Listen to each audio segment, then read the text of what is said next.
Captain Jake Morrison stood on the bridge of the U.E.'s horizon, watching the stars through the main viewing screen.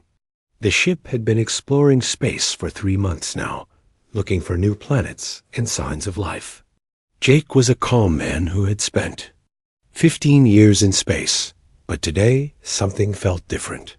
"Captain, we're getting strange readings," said Lisa Carter, the ship's science officer. She was looking at her computer screen with worry in her eyes. "There are huge objects moving toward us from the edge of the system." Jake walked over to her station. "How huge are we talking about?" "Bigger than anything we've ever built, sir. Much bigger." Lisa's voice was quiet. "I count at least 50 ships, maybe more. They're all heading straight for us." The bridge became very quiet. Everyone knew that humans had never met aliens before. This could be the most important moment in human history, or it could be their last. "Red alert," Jake said calmly. "Send a message to Earth Command. Tell them we have contact. Ryan Torres." The ship's weapons officer looked up from his station. "Captain, should I power up our weapons?" Jake thought for a moment. "No, not yet. We don't want to seem hostile, but keep them ready." The alien ships were getting closer. Through the viewing screen, Jake could see them now. They looked like giant crystals floating in space, each one sparkling with strange lights. They were beautiful and terrifying at the same time. "Incoming transmission," said the communications officer. "It's from the alien fleet." "Put it on screen," Jake ordered. The screen flickered, and suddenly they were looking at an alien face. It was tall and thin, with skin that looked like polished stone. Its eyes were large and completely black. When it spoke, its voice was cold and mechanical. "Primitive humans," the alien said. "I am War Prime Kethfor of the Zephyrian Empire. Your species has spread too far and too fast. You are like insects that need to be controlled." Jake stepped forward. "I'm Captain Narration of the United Earthship Horizon. We come in peace. We want to talk and learn about each other." The alien made a sound that might have been laughter. "Peace? You speak of peace because you are weak. We have watched your kind for some time. You build small ships and play at being explorers. You know nothing of real power." "We've never done anything to harm you," Jake said, trying to stay calm. "Why do you call us insects?" "Because that is what you are," Kethver replied. "Your species breeds too quickly. You build colonies on worlds that should belong to stronger races. You must be stopped before you become a real problem." Lisa Carter had been recording everything. She whispered to Jake, "Captain, I'm picking up data from their transmission. These aliens have done this before. They've destroyed other species." The alien continued talking. "We have conquered 43 different species. Most were smarter than you. All of them thought they could fight us. All of them were wrong." Jake felt his heart beating faster. "What do you want from us?" "Simple, complete surrender. Your entire species will serve the Zephyrian Empire. You will do as we command. You will build what we need. You will never again travel between the stars without our permission." "And if we refuse?" Jake asked. The alien's black eyes seemed to grow darker. "Then you will die. All of you. Every human on every world. We will burn your planets and destroy your cities. We will make sure nothing remains." To prove their point, the alien ships fired on a small mining station in the outer system. The station exploded in a bright flash of light. 300 people had been working there. "That was just a warning," Kethver said. "You have exactly 72 hours to surrender. After that, we will start with your homeworld." The transmission ended. The bridge was silent for a long moment. "Captain," Ryan Torres said quietly, "our weapons are no match for theirs. Those ships could destroy our entire fleet." Jake nodded. "I know. Send an emergency message to Earth. Tell them everything, and tell them to prepare for war. As the message was sent, Jake looked out at the alien fleet. The crystal ships were moving toward Earth's solar system, and there seemed to be nothing that could stop them. The aliens thought humans were weak insects who would be easy to crush, but Jake had a feeling they were wrong about that. He had seen what humans could do when they were pushed too far. He had seen what happened when someone threatened their families and their homes. The aliens wanted war. Jake was pretty sure they were about to get more than they bargained for. On Earth, President Maria Santos received the message within hours. She read it 3 times, then called an emergency meeting of the Global Defense Council. The room filled with generals, admirals, and scientists. "Ladies and gentlemen," President Santos said, "we are at war. An alien species has given us 3 days to surrender or face total destruction." Admiral Ben Hughes, the head of Earth's military, stood up. "Madam President, our public fleet is no match for weapons that can destroy space stations so easily." The president smiled, but it was not a happy smile. "Admiral, I think it's time we showed these aliens what humans are really capable of. Activate the hidden protocols. Wake up the sleeping giant." Around the room, people began to smile. The aliens had made a terrible mistake. They thought they were attacking a peaceful species of explorers and farmers. They had no idea they were about to face the most dangerous predators in the galaxy. The 72-hour countdown had begun, but Earth was not preparing to surrender. Earth was preparing to show the universe what happened when someone threatened human children. The first thing that happened was the satellites. All around Earth, thousands of communication satellites began to change. Their outer shells opened like flowers, revealing weapons that should not have existed. What the aliens thought were simple. Message relays were actually the most advanced weapons platforms ever built. General Kevin Walsh stood in the command center deep under the Rocky Mountains. He had been waiting for this day for 30 years. "Activate the Prometheus defense grid," he said calmly. Colonel Steve Parker was in charge of the orbital weapons. "All platforms are coming online, sir." The aliens have no idea what they're looking at. Around the solar system, more changes were happening. Mining stations that seemed helpless were suddenly bristling with massive guns. Cargo ships were shedding their outer hulls to reveal warships underneath. Even the space elevators had hidden weapons built into their structures. On the moon, Nicole Brooks was leading a team of engineers. They were powering up facilities that had been hidden for decades. The moon's surface opened in dozens of places, revealing shipyards and weapons factories that could build fleets in days instead of years.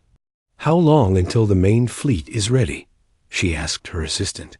12 hours for the first wave," came the reply. 48 hours for full deployment." Nicole smiled. The aliens had given them 72 hours. That was more than enough time. Commander Tony Miller was briefing his pilots at the secret base on Mars. These were not ordinary pilots. They were the best of the best, trained to fight in ways that most humans could never imagine. "Listen up," Tony said. "The aliens think we're weak because our exploration ships don't have visible weapons. What they don't know is that every human vessel can be converted for combat in less than 4 hours." He pressed a button, and the holographic display showed the true design of human ships. Every cargo bay can hold missiles. Every communication array can become a targeting system. Every engine can be overloaded to create a bomb. The pilots were grinning now. They had been training for this their whole lives.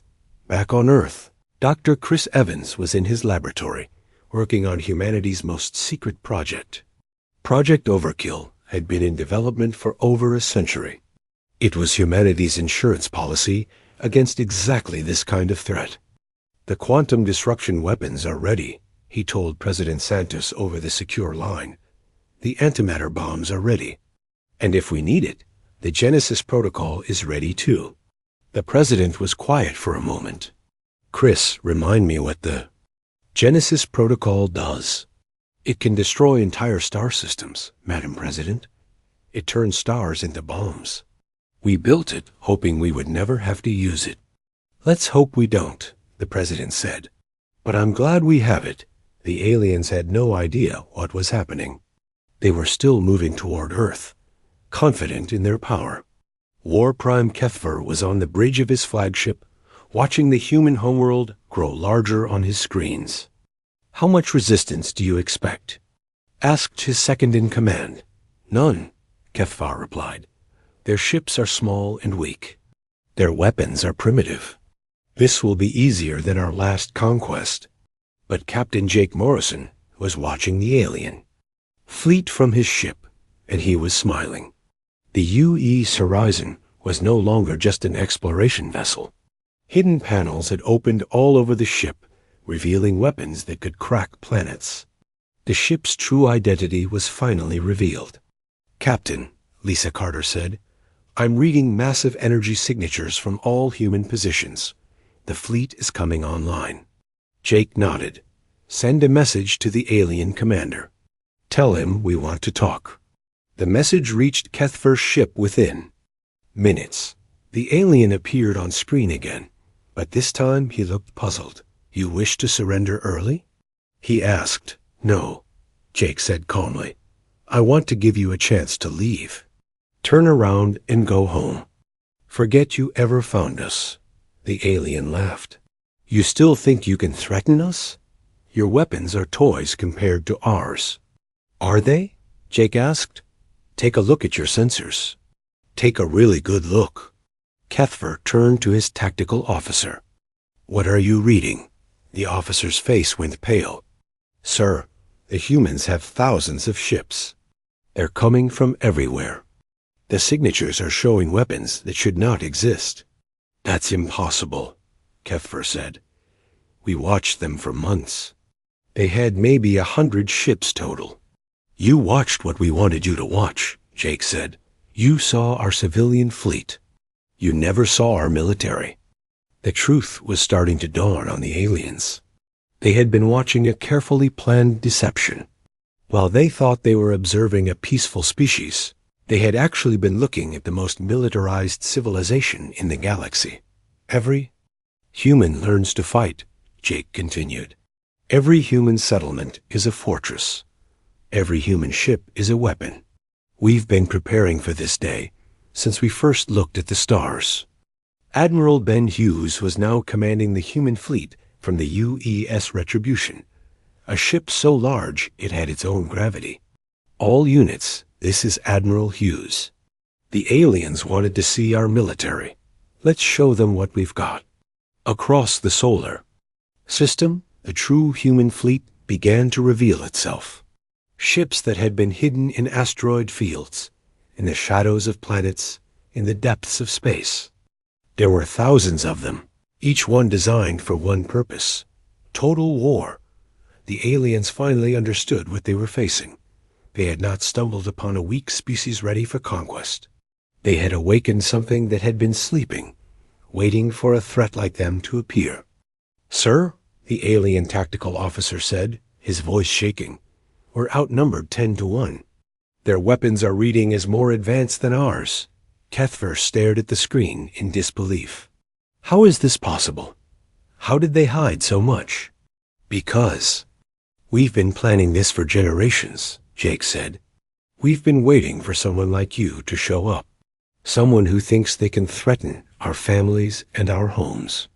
The alien commander tried to contact his superiors, but the humans had jammed all communications leaving the solar system. The Zephyrian fleet was trapped, surrounded by an enemy they had completely underestimated. You want to know what humans are really like? Jake asked. You're about to find out. The first battle started near Jupiter. Admiral Ben Hughes watched from the bridge of the U-East Retribution as the alien fleet moved into position. The crystal ships were still beautiful, but now they looked like prey animals walking into a trap. All units, weapons free, Hughes said calmly. Let's teach these aliens about human hospitality. The space around Jupiter suddenly filled with light. Thousands of human ships opened fire at the same time. The aliens had expected to fight a few dozen primitive vessels. Instead, they found themselves facing the largest fleet in human history. First alien ship to die was War Prime Cathvor's flagship. The humans had been tracking it since the moment it entered the solar system. A dozen different weapons hit it at the same time, and the beautiful crystal ship simply vanished in a ball of white fire. That was for the mining station, Hughes said quietly. The other alien ships tried to fight back, but their weapons were not designed for this kind of battle. They had been built to destroy weak enemies, not to fight a species that had turned war into an art form. Lieutenant Colonel Mark Roberts was on Europa, one of Jupiter's moons, when the aliens tried to land their ground forces. The colony had 2 million people, and the aliens expected them to run in terror. Instead, they found something that would give them nightmares for the rest of their very short lives. "Contact in Sector 7, Roberts said into his radio. "Looks like they're trying to land near the main city." The alien landing craft came down like falling stars. They were big and heavily armed, designed to carry thousands of soldiers. But as they touched down, the ground itself seemed to calm. Alive. Every building in the colony was actually a fortress. Every street was a kill zone. Every human civilian was a trained soldier. The aliens had landed in the middle of a military base, disguised as a peaceful settlement. Sergeant Rachel Turner was leading a group of civilians who worked in the colony's schools and hospitals. But when the aliens came, they picked up weapons and fought like demons. Rachel had been a teacher for 10 years, but she had also been training for this moment her whole life. "Remember," she told her team, "they came here to kill our children. Show them what happens when you threaten human kids." The battle for Europa lasted 6 hours. When it was over, not a single alien was left alive. The colonists had fought with a fury that shocked even themselves. They had not just defeated the invaders. They had destroyed them so completely that there was nothing left to bury. Captain Van Foster had been the colony's administrator, a quiet man who ran the civilian government. But when the aliens landed, he became something else entirely. He led the counterattack that drove the aliens back to their ships, and then he made sure those ships never took off again. "Sir," one of his men said, "some of the aliens are trying to surrender." Dan looked at the alien soldiers, who were throwing down their weapons and raising their hands. He thought about the mining station they had destroyed, about the 300 people who had died just to make a point. "No prisoners," he said coldly. "They made the rules when they murdered our people." In space, the battle was turning into a massacre. The human ships were not just winning. They were teaching the aliens a lesson about what happened when you threatened humanity. Every alien vessel that tried to retreat was hunted down and destroyed. Commander Sarah Blake was piloting one of the stealth destroyers that had been hidden throughout the solar system. Her job was to make sure no alien ship escaped to warn their empire about what they had found. "Target acquired," she said, locking on to an alien cruiser that was trying to run, firing quantum torpedoes. The alien ship exploded in a flash of blue light. It was the 15th ship she had destroyed that day, and she was just getting started. The aliens who were still alive began sending desperate messages to their empire. They spoke of facing demons, of fighting enemies who showed no mercy and no fear. The humans, they said, were not a civilized species. They were monsters who had been pretending to be peaceful, but the messages never reached their destination. The humans had set up a barrier around the entire solar system that prevented any signals from getting out. The alien empire had no idea what was happening to their invasion fleet. Admiral Hughes was monitoring the battle from his command ship. The numbers were overwhelming. The aliens had brought 50 ships to conquer humanity. The humans had revealed over 5,000 ships to defend their home. "Sir," his tactical officer said, "we're reading more alien ships incoming. Looks like reinforcements." Hughes smiled. "How many?" "At least 200 ships, sir. Maybe more." "Good," Hughes said. "Now we can have a real fight." The second wave of alien ships arrived to find the first wave completely destroyed. The space around Jupiter was filled with the wreckage of crystal ships, and the human fleet was waiting for them. This time, the aliens tried different tactics. They spread out, tried to attack from multiple directions, used their superior speed to avoid the human weapons. But it didn't matter. The humans had been planning this battle for over a century, and they had thought of everything. The second battle was even more one-sided than the first. The aliens had brought their best ships and their most experienced crews. The humans destroyed them all in less than 2 hours. Captain Jake Morrison was still on the bridge of the UES Horizon, but his ship was now revealed as one of the most powerful warships in the human fleet. He watched the last alien ship explode and felt a deep satisfaction. "Captain," Lisa Carter said, "we're intercepting alien communications. They're calling for help from their homeworld." Jake nodded. "Let them call. By the time help arrives, we'll be ready." The battle for the solar system was over, but the war was just beginning. The aliens had learned that humanity was not the weak species they had expected. Now they would learn what humans did to species that threatened their families. President Santos was in the Situation Room, watching the battle reports come in. Not a single human ship had been lost. The alien invasion had been completely crushed. "Madam President," General Walsh said, "the aliens will send a much larger fleet next time. They'll bring everything they have."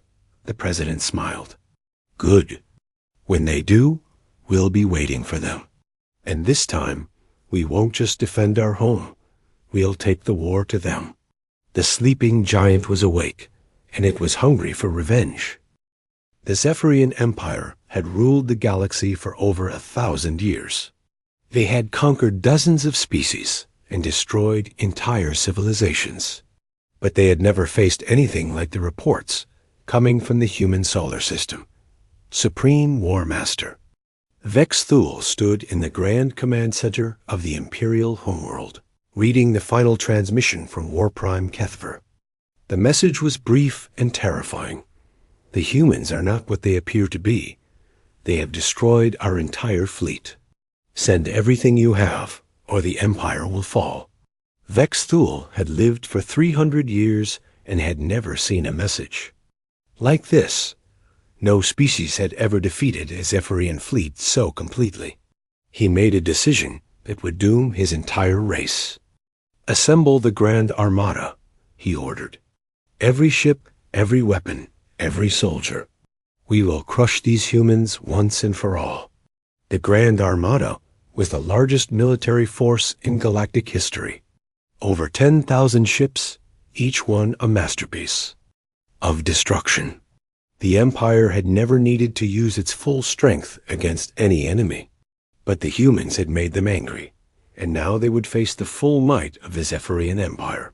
Back on Earth, General Kevin Walsh was watching the alien fleet approach on his screens. It was exactly what he had expected. The aliens were predictable creatures who solved every problem with overwhelming force. "How long until they arrive?" he asked his aide. 72 hours, sir. Same as their first ultimatum." Walsh smiled. "How poetic." "Activate Phase 2 of the Genesis Protocol. It's time to show these aliens what total war really means." Captain Jake Morrison was no longer in the solar system. He was leading a strike force toward the Zephyrian homeworld, using navigation data taken from the destroyed alien ships. His mission was not diplomacy or rescue. It was reconnaissance for something much worse. "Captain," Lisa Carter said, "we're approaching the edge of their territory. I'm reading thousands of planets, all controlled by the Empire." Jake nodded. "Start mapping everything. Every planet, every station, every ship. We're going to need Detailed information for what comes next. Commander Tony Miller was flying escort for the strike force. His squadron had been given the newest ships humanity had ever built, vessels that could travel faster than light and destroy planets with a single shot. "Sir," one of his pilots said, "are we really going to attack their homeworld?" Tony was quiet. "For a moment. We're going to do whatever it takes to make sure they never threaten another species again. The galaxy will be safer when the Zephyrian Empire is just a memory." The second battle in the solar system began when the Grand Armada arrived. The aliens expected to find a weakened human fleet still recovering from the previous fight. Instead, they found something that made their sensors scream warnings. The human fleet had grown. Ships were still arriving from hidden bases throughout the solar system. Weapons platforms that had been disguised as asteroids were powering up. The entire solar system had become a fortress designed to destroy anything that threatened Earth. Colonel Steve Parker was coordinating the orbital defense platforms. The aliens had no idea that every major asteroid in the system was actually a weapons platform in disguise. When they opened fire, the space around Earth filled with energy beams that could cut through the strongest alien armor. "Target the command ships first," Parker ordered. "Let's cut the head off the snake." The alien fleet was massive, but it was also predictable. They flew in formations that looked impressive, but were actually vulnerable to the right kind of attack. The humans had studied their tactics for months and knew exactly how to defeat them. Nicole Brooks was leading the engineering teams that had been working around the clock to turn alien technology against its creators. Every piece of equipment they had captured was being studied, modified, and turned into a weapon. "We've cracked their communication system," she reported. "We can now send false orders to their ships." Within minutes, alien ships were receiving commands to fire on their own allies. The beautiful crystal vessels began destroying each other, their crews confused and terrified as their own technology betrayed them. The battle was not just about destroying ships. It was about sending a message to the galaxy. Dr. Chris Evans had been working on that message for months, and now it was ready. "The Genesis Protocol is fully operational," he told President Santos. "We can now destroy entire star systems with a single weapon. The alien homeworld and all their major colonies can be eliminated in a matter of hours." The president was quiet for a long moment. "Chris, are you sure this is the only way?" "Madam President, we've studied their history. They've committed genocide against 43 different species. They view mercy as weakness and negotiation as surrender. The only way to stop them is to make sure they can never threaten anyone again." The aliens were trying to retreat, but the humans had prepared for that too. Admiral Ben Hughes activated the solar interdiction field, a massive gravity weapon that prevented faster-than-light travel within the solar system. The alien fleet was trapped, and they were beginning to understand what that meant. "Sir," the alien tactical officer said to Supreme War Master Vex Thule, "we cannot escape. The humans have created some kind of gravity prison around their entire system." Vex Thule stared at the tactical display in disbelief. His Grand Armada, the pride of the Empire, was being systematically destroyed by a species he had thought was primitive.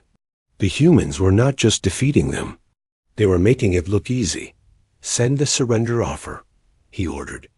"Tell them we will withdraw from their territory and never return." But the humans did not respond to surrender offers. They had made their decision the moment the aliens destroyed the mining station. There would be no negotiation, no mercy, and no survivors. Captain Dan Foster was now commanding a battle group of converted colony ships. These vessels had been civilian transports just days ago, but now they were armed with weapons that could destroy entire fleets. "Sir," his communications officer said, "the aliens are broadcasting surrender messages on all frequencies." Don thought about the colonists who had died defending their homes. He thought about the children who would never be born because the aliens had decided humanity needed to be controlled. No response, he said coldly. They made their choice when they came here to kill us. Now they get to live with the consequences. The second battle ended the same way as the first. The Grand Armada, the largest military force in galactic history, was completely destroyed. Not a single alien ship escaped to warn their homeworld about what was coming. President Santos stood in the Situation Room, watching the final alien ship explode on the screen. The invasion was over, but the war was just beginning. "Ladies and gentlemen," she said to the assembled military leaders, "the aliens have shown us what they are. They are a species that commits genocide for entertainment. They are a threat to every living thing in the galaxy." She paused, looking at each person in the room. "It's time to remove that threat permanently. Launch the Great Fleet, the Zephyrian. Empire ends today." The greatest military operation in human history was about to begin. The aliens had wanted to see what humans were capable of when they were angry. They were about to find out. The Great Fleet launched from Earth on a Tuesday morning. It was the largest military force humanity had ever assembled, and it had only one mission: the complete destruction of the Zephyrian Empire. Admiral Ben Hughes stood on the bridge of the UES Retribution, watching as thousands of ships formed up around his flagship. These were not exploration vessels or converted civilian ships. These were pure warships, built in secret over decades, designed for one purpose: total war. "All ships report ready, Admiral," his communications officer said. Hughes nodded. "Signal. The fleet, Operation Cleansing Fire, is now active. We jump in 5 minutes." The fleet vanished from Earth's solar system in a flash of light.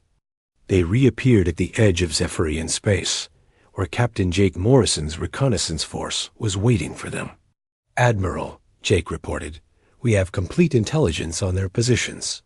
The Empire controls over 300 star systems, but most of their military was destroyed in the attacks on Earth." Hughes studied the tactical display. The Zephyrian Empire was huge, but it was also weak. They had relied on fear and overwhelming force for so long that they had forgotten how to fight a real war. "Begin the attack," Hughes ordered. "Hit every major system simultaneously. I want the entire Empire crippled within the first hour." The human fleet split into dozens of smaller groups, each one targeting a different part of the Empire. They moved with the precision of a species that had been planning this moment for generations. Commander Tony Miller led the strike force assigned to the Zephyrian homeworld. His ships were the fastest and most heavily armed in the fleet, and they had been given the most important target. "Remember," Tony told his pilots, "this is not about conquest. This is about elimination.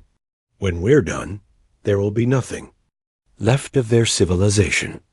The first attacks caught the aliens completely by surprise. They had been expecting their Grand Armada to return victorious from Earth. Instead, they found themselves under attack by an enemy they had never seen before. Dr. Chris Evans was aboard the UES Prometheus, the ship carrying the Genesis Protocol weapons. These were devices that could destroy entire star systems, turning suns into bombs and planets into cosmic dust. "First target is the Zephyrian Industrial Center," he reported to Admiral Hughes. 5 planets, 2 billion aliens, and most of their manufacturing capability. "Proceed with the attack," Hughes replied without hesitation. The Genesis weapon fired once, and an entire star system died.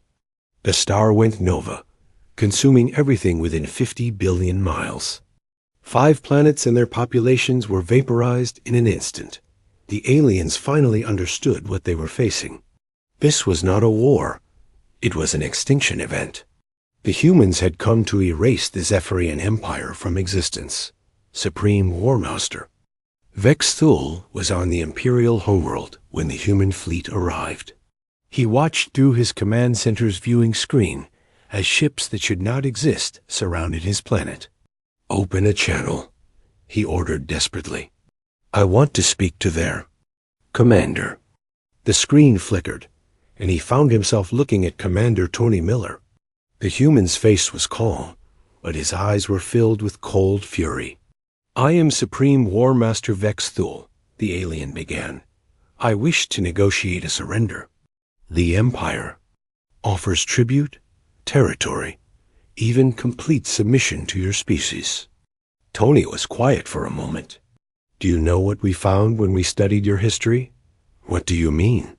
"Records of 43 different species that your empire destroyed. Billions of innocent beings killed because they were inconvenient. Children murdered because their parents wanted to be free." Vex Thul's face went pale. That was war. That was conquest. It was necessary for the Empire's expansion. "No," Tony said coldly. "It was genocide. And now you're going to learn what happens when you commit genocide against a species that fights back." The attack on the Zephyrian homeworld lasted exactly 6 hours. The planet's defenses, built over centuries, were swept away like sand before a hurricane. The crystal cities that had stood for millennia were reduced to glowing craters. Colonel Steve Parker was commanding the orbital bombardment platforms. His weapons were precise, targeting military installations and government centers while avoiding civilian areas. But the aliens had built their cities around their military bases, and there was no way to separate the two. "Sir," one of his officers said, "we're reading massive civilian casualties." Parker thought about the mining station, about the 300 humans who had died to make a point. The aliens should have thought about that before they decided to exterminate us. Nicole Brooks was leading the teams that were systematically destroying the Empire's infrastructure. Every space station, every shipyard, every communications relay was being targeted and eliminated. "We're making good progress," she reported. "At this rate, the Empire will be completely unable to function within 48 hours. But the humans were not satisfied with just destroying the Empire's military. They were ensuring that the Zephyrian species could never again threaten anyone. Dr. Evans, Genesis protocol weapons were being used to sterilize entire star systems. "Target the breeding colonies," Admiral Hughes ordered. "Make sure there are no survivors to carry on their legacy of genocide." The weapons fired again and again. Stars exploded, planets shattered, and entire solar systems were reduced to cosmic dust. The Zephyrian Empire, which had terrorized the galaxy for over 1,000 years, was being systematically erased from existence. The few alien ships that tried to escape were hunted down by human forces. Commander Sarah Blake's stealth destroyers were scattered throughout the galaxy, tracking down every last vessel that carried the Zephyrian flag. "No survivors," she told her crews. "Not one alien who participated in the invasion can be allowed to live." The hunt continued for months. Human ships followed fleeing aliens to the edge of the galaxy, destroying them wherever they tried to hide. The message was clear: threaten humanity and face extinction. Other alien species throughout the galaxy began receiving strange messages from Earth. The communications were simple and direct. The Zephyrian Empire has been eliminated. Humanity is now the dominant military power in this galaxy. We have a simple policy regarding aggressive species. Don't. Captain Jake Morrison was standing on the bridge of his ship, looking out at the ruins of the Zephyrian homeworld. The planet was a burned husk, its surface scarred by weapons that had turned continents into glass. "Is it over?" Lisa Carter asked quietly. Jake nodded. "The Empire is gone. Every ship, every base, every colony. They wanted to show us what happens when you oppose a superior species. Instead, we showed them. The final phase of the operation was the most thorough. Human teams landed on every former Zephyrian world, searching for any survivors or hidden installations. What they found was carefully documented and then destroyed. President Santos received the final report 3 months after the operation began. The Zephyrian Empire had been completely eliminated. Not a single alien had survived to carry on their species' legacy of genocide. "Madam President," General Walsh said, "the galaxy is asking questions. They want to know what happened to the Zephyrians." Santos smiled. "Tell them the truth. The Zephyrians declared war on humanity. Humanity gave them exactly what they asked for: total annihilation.